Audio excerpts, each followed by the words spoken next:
નમસ્કાર દર્શક મિત્રો, ફાસ્ટ ઇવનિંગ બુલેટિનમાં હું ઉદય રાવલ આપનું સ્વાગત કરું છું।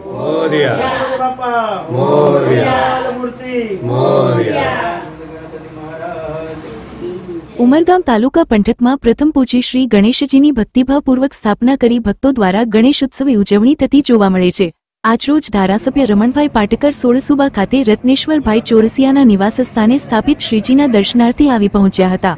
ચોરસિયા પરિવાર દ્વારા ધારાસભ્ય રમણભાઈ પાટકર સહિત ઉપસ્થિત સૌ સભ્યોનું સ્વાગત કરાયું હતું।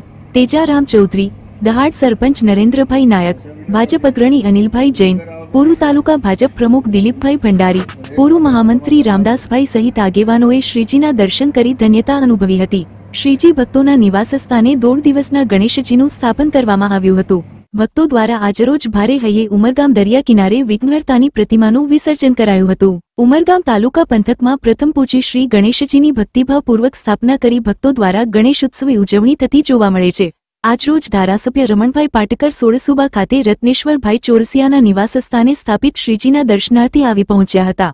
ચોરસિયા પરિવાર દ્વારા ધારાસભ્ય રમણભાઈ પાટકર સહિત ઉપસ્થિત સૌ સભ્યોનું સ્વાગત કરાયું હતું। તેજારામ ચૌધરી, દહાડ સરપંચ નરેન્દ્રભાઈ નાયક, ભાજપ અગ્રણી અનિલભાઈ જૈન, પૂર્વ તાલુકા ભાજપ પ્રમુખ દિલીપભાઈ ભંડારી, પૂર્વ મહામંત્રી રામદાસભાઈ સહિત આગેવાનોએ શ્રીજીના દર્શન કરી ધન્યતા અનુભવી હતી। શ્રીજી ભક્તોના નિવાસસ્થાને 1.5 દિવસના ગણેશજીનું સ્થાપન કરવામાં આવ્યું હતું।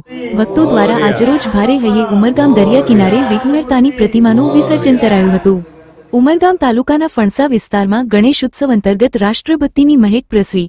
ગણેશ ઉત્સવને લઈ હાલ ભારે ઉત્સાહનો માહોલ છે। ગણેશ ભક્તો અવનવી થીમ સંદેશ કે વર્તમાન ઘટનાઓને લઈ ડેકોરેશન કરતા હોય છે। ઉમરગામ તાલુકાના ફણસા ગામના દશમુનિયા ફળિયામાં ઓપરેશન સિંદૂર પર આધારિત ડેકોરેશન હાલ આકર્ષણનું કેન્દ્ર બન્યું છે। શ્રી ગણેશ ઉત્સવના 3 મહિના અગાઉથી કરવામાં આવેલી આ તૈયારી આજે વાસ્તવિકમાં આતંકવાદ લડાઈને નજરે દ્રશ્યમાન કરે છે। ફણસા જેવા નાનકડા ગામના એક ફળિયામાં દેશપ્રેમની ભાવનાનો ઉત્સાહ ગણેશ ઉત્સવમાં જોવા મળ્યો છે। ફળિયાના એક યુવકની મહેનત અને ફળિયાના લોકોનો સાથે સહકાર ઓપરેશન સિંદૂરના ડેકોરેશન માટે આભારી બન્યું છે। આ હલનચલન કરતી કૃતિમાં જે મહેનત કરવામાં આવી એમાં શ્રી વિઘ્નહર્તાનો આશીર્વાદ પણ ઓપરેશન સિંદૂર માટે ગર્વ કરતો હોય એવો અનુભવ થાય છે।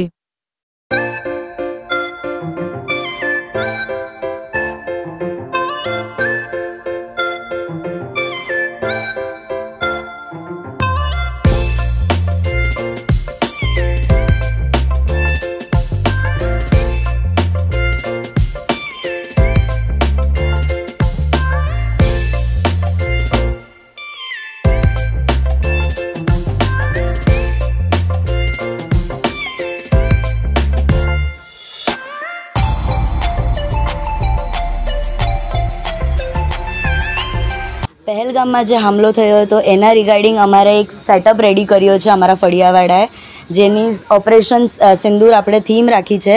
એમાં આપણે આપણા સોલ્જરને રિપ્રેઝેન્ટેટિવ કર્યું છે। પછી જે હેલિપેડ્સ છે ને જેટલી પણ વસ્તુ અહીંયા રિપ્રેઝેન્ટ થઈ છે એને આપણે આપણા દેશ માટે ડેડિકેટ કરીએ છીએ અને આ વસ્તુ આપણે પ્રમોટ કરે છે આગળના માટે। આપણા દેશના અંદર ઓપરેશન સિંદૂર વિશે ચર્ચા થઈ એટલે અમારા મગજની અંદર આવો વિચાર આવ્યો કે આપણે ગણપતિની અંદર કંઈક નવું કરીએ। તો પછી અમારે આ બધી થીમ બનાવવાનું નક્કી કર્યું, ગામના છોકરાઓને બધા મળીને પછી અમે આ ડેકોરેશન બનાવવા માટે થોડી મહેનત કરી। 2-3 મહિના લાગ્યા અમને। આ થીમ જોવા માટે ઘણા લોકો આવે છે અને આ ઓપરેશન સિંદૂરને જોઈને ઘણા લોકો ગર્વ અનુભવે છે। ઉમરગામ તાલુકાના સરીગામ વિસ્તારમાં પ્રદૂષિત પાણી વહેતું મુકાતા આસપાસ વિસ્તારના આદિવાસી ખેડૂતો મુશ્કેલીમાં મુકાયા છે। સ્થાનિકો દ્વારા જીપીસીબી પ્રાદેશિક કચેરીને લેખિત રજૂઆત કરી તપાસની માંગ કરાઈ છે। લેખિત રજૂઆતમાં આદિવાસી ખેડૂતો દ્વારા જણાવાયું છે કે સરીગામમાં આવેલ કારિયામાર વિસ્તારના આદિવાસી પરિવારો ખેતી તથા મજૂરી કરી ગુજરાન ચલાવીએ છીએ। અમારી ખેતીની જમીન દમણગંગા નહેરની પાસે ઇન્ડસ્ટ્રીયલ પાર્કની પશ્ચિમ દિશા તરફ આવેલ છે, જેમાં ઘણા દિવસોથી સફેદ રંગનું પ્રદૂષિત પાણી તથા અમુક સમયે ઓઇલયુક્ત પાણી આવે છે। અમો શંકા છે કે ઇન્ડસ્ટ્રીયલ પાર્કમાં કાર્યરત કેટલાક ઔદ્યોગિક એકમોમાંથી આ પ્રદૂષિત પાણી આવે છે। આપ સાહેબને નમ્ર વિનંતી છે કે અમારી ફરિયાદની કાયદેસરની કાર્યવાહી કરવાની મહેરબાની કરશો જેથી અમારી ખેતીની જમીનને થતા નુકસાનને બચાવી શકાય અને આપશ્રી આ પ્રદૂષિત રંગનું પાણી કયા ઔદ્યોગિક એકમનું છે તેની પણ અમોને લેખિત જાણ કરવા વિનંતી છે। હવે જોવું રહ્યું કે પ્રાદેશિક કચેરીના અધિકારીઓ તટસ્થ પારદર્શક કાર્યવાહી કરશે કે કેમ। વલસાડમાં સ્માર્ટ મીટર લગાવવા મુદ્દે વિવાદ। યોગેશ્વર નગરમાં વીજ કંપનીએ જાણ કર્યા વગર બદલ્યા 11 મીટર। લોકોના વિરોધ બાદ જૂના મીટર લગાવ્યા હતા। વલસાડના કોસંબા રોડ પર આવેલા યોગેશ્વર નગરમાં વીજ કંપનીએ સ્માર્ટ મીટર લગાવવાની કામગીરી દરમિયાન વિવાદ સર્જાયો છે. વીજ કંપનીના કર્મચારીઓએ સ્થાનિક રહીશોને કોઈ જાણ કર્યા વિના એક એપાર્ટમેન્ટમાં જૂના મીટરની જગ્યાએ નવા સ્માર્ટ મીટર લગાવવાનું શરૂ કર્યું હતું. કર્મચારીઓએ 11 ફ્લેટના મીટર ફ્લેટ માલિકોની જાણ બહાર બદલી નાખ્યા હતા.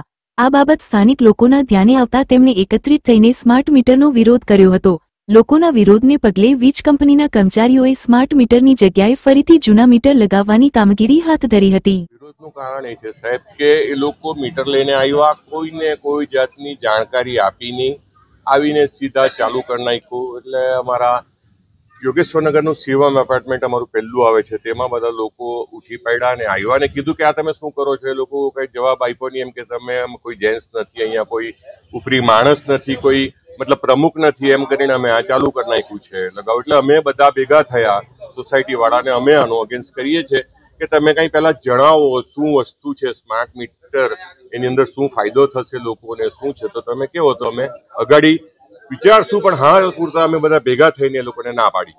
સાહેબ નુકસાન એવું છે કે આપણે 2 મહિનામાં એકવાર બિલ આવતું હોય છે, માણસના હાથમાં હોતું હોય છે કે હું ઓછું યુઝ કરું, વધારે યુઝ થાય તો વાંધો નથી. લોકોની સેલેરી હોય, અમુક માણસ અમારતા અમે સામાન્ય સોસાયટી છે, ઓટો રિક્ષા ચલાવે છે, એટલે આ વસ્તુ આવવાથી પહેલામાં 2 મહિના પછી તમે બિલ ભરી શકો. આમાં એડવાન્સ ભરવાનું છે સાહેબ, એવું મને જાણવા મળ્યું છે કે એડવાન્સ ભરવાનું છે. એ શક્ય નથી અમારે અહીંયા જે બધા ફેમિલી રહે છે એ લોકો માટે, એટલે એ અમને ફાવટ નથી એમાં નથી. ને મેં બી મારા અમુક ફ્રેન્ડ લોકો સાથે વાત કરી, એ લોકોને ધ્યાનમાં નથી આ વસ્તુ. सर स्मार्ट मीटर लगाने आए थे तो इन्होंने विरोध किया, इन्होंने बताया कि हमें नहीं लगवाना है, तो हमने सर उतार दिया. बाकी स्मार्ट मीटर सर हर जगह लग ही रहा है, पूरे गुजरात में, पूरे इंडिया में स्मार्ट मीटर लग रहा है, हर घर में लग रहा है. विरोध की वजह से मुझे जहाँ तक लगता है यही है, इन्हें सही से जानकारी नहीं है और थोड़ा सा इनको पता नहीं है कि स्मार्ट मीटर के फायदे क्या है. तो थोड़ा सा इतना ही है कि थोड़ा पता लग जाएगा तो शायद लग जाएगा. डीजी टीम को बताना चाहिए, हर घर में तो खैर नहीं होता, बट लेकिन ये कि आकर के कॉलोनी में मैसेज दे दिया जाए किसी के थ्रू की स्मार्ट मीटर के लगने के ये फायदे ये नुकसान है, इस तरह है. हाँ सर वो जाती है, बट लेकिन वो यहाँ नहीं आई, हमें नहीं मालूम था कि वहाँ पे नहीं आई, तो मीटर लगाने आती है. ફાસ્ટ ન્યૂઝ ઇવનિંગ બુલેટિનમાં આજે બસ આટલું જ. આવતીકાલે ફરી મળીશું. નમસ્કાર.